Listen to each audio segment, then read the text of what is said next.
எல்லோருக்கும் வணக்கம். Welcome to Vani's channel. இன்றைக்கி நம்ம வீடியோவில் இடியாப்பம் எப்படி பண்ணுறதுன்னு பார்க்க போகிறோம்.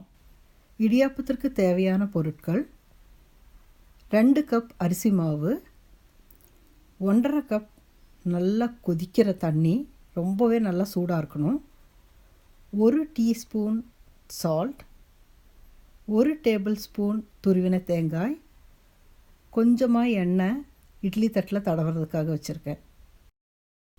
முதல்ல அரிசி மாவை ஒரு பெரிய பாத்திரத்தில் மாற்றிக்கலாம்.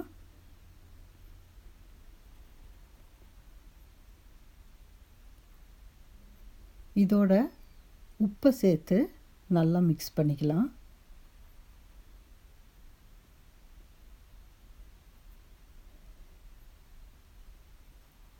இப்போ கொஞ்சம் கொஞ்சமாக தண்ணி விட்டு இந்த தண்ணியோடு நல்லா மிக்ஸ் பண்ணிக்கலாம்.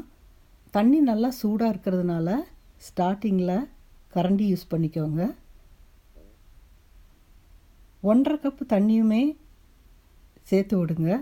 அப்போ தான் நல்லா கட்டி இல்லாமல் ரொம்ப தண்ணியாகவும் இல்லாமல் இடியாப்பத்துக்கு தேவையான பதத்தில் பிசைஞ்சு எடுக்க முடியும். இப்போ மாவு கொஞ்சம் சூடு ஆறின உடனே கையால் நல்லா பிசைஞ்சு சப்பாத்தி மாவு பதத்துக்கு எடுத்துகிட்டு வந்துடலாம். இப்போ மாவு ரெடி ஆகிடுச்சு. இட்லி தட்டில் லேசாக எண்ணெயை தடவி விட்டுறலாம்.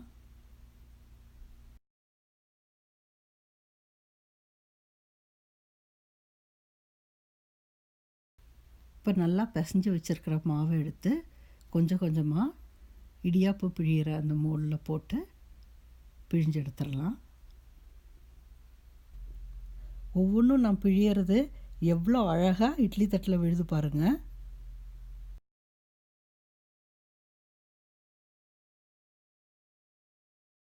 இப்போ இதை பிழியும்போது ஒரே இடத்துல வச்சு பிழியாமல் கையை அப்படியே கொஞ்சம் சுற்றி சுற்றி பிழிஞ்சிட்டே வாங்க.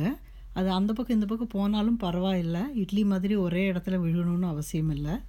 தேங்காய் இங்கே ஒரு ஆப்ஷனல் ஆனதுனால நான் 2 தட்டில் மட்டும் தேங்காய் யூஸ் பண்ண போகிறேன். தேங்காய் பூவை மேலால் அலங்காரத்துக்கு போட்டுக்கலாம்.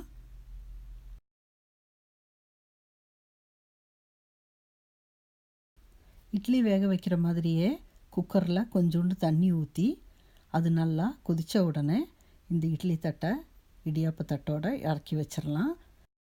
குக்கர் கேஸ்கட் இருக்கட்டும், மூடியில் அப்படியே மூடிக்கலாம். ஆனால் குக்கர் வெயிட்டு போடக்கூடாது. இது ஒரு 7 to 8 நிமிஷத்துக்கு வேகட்டும். அதுக்கப்புறம் இப்போ திறக்கலாம்.